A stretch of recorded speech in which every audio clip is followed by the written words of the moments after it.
My name is Kola Peter, and I am here to support the motion that states that growing income inequality is a problem for business and society.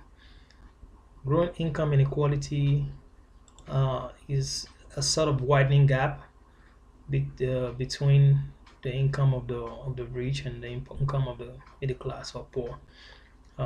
Studies have shown that there's a positive relationship between income inequality and crime. So, growing income inequality, according to researches, have been linked to higher crime rate in uh, societies, and also researchers have proposed several possible explanations for inequality crime correlations.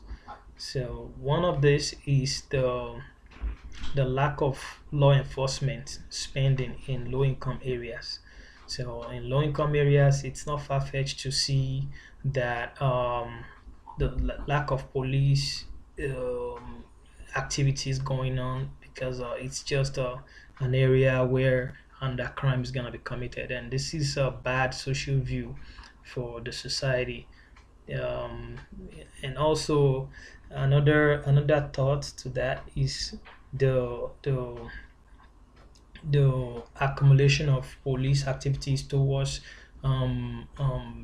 breach areas, towards to safeguard and to protect the assets of the rich. So it's not uncommon to see a rich area to be well policed or well there's camera everywhere, and access gate and all that.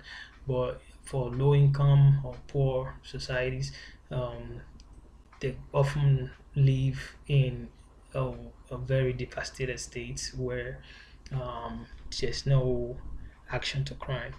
And this is a sort of an instance where growing income inequality does bring on the table. Also, we see that growing income inequality does decrease health. So that's just commonsensical. If you have the money to afford the cost of healthcare, then you would be able to take care of yourself or get dental insurance and get all sort of health benefits that could you know help you to take care of some illness and all that. But this is not the case for low income or um, middle class people, because due to the low income and the growing income inequality that does exist, they cannot afford to do that. They cannot afford to provide better healthcare for themselves, and that is why there is growing interest in food desserts.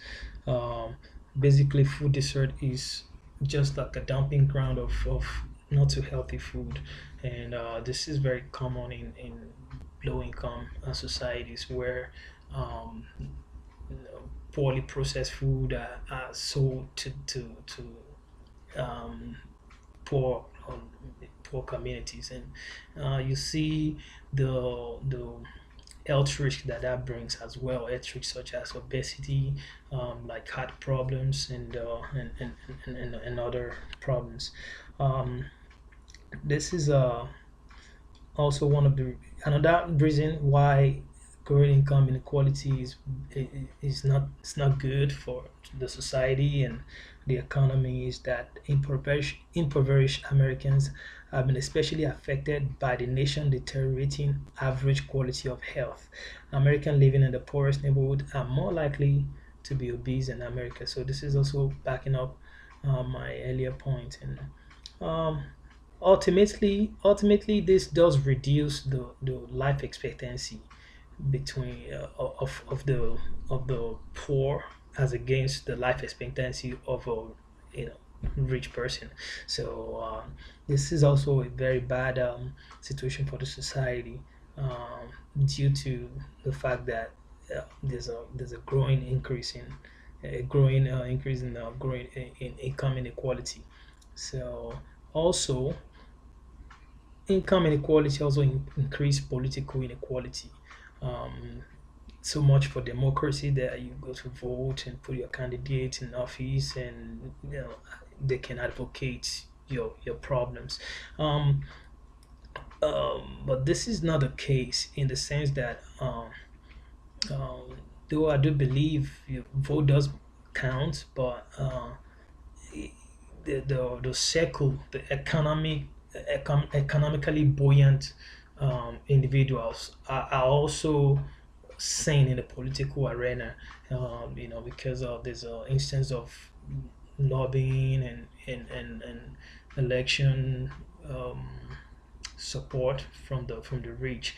And when this is the case, no matter the vote of the masses, of the poorer um, uh, rung of the ladder, won't really matter, in the sense that the people that are in office are also the people that are trying to use the political office to increase their wealth at the detriment of the poor, in the sense that their problems won't be brought to the table and it won't be attended to. So those are the instances of how growing in income inequality has been affecting our society, socially and economically as a nation. I'll be looking forward to your rebuttal video. Thank you.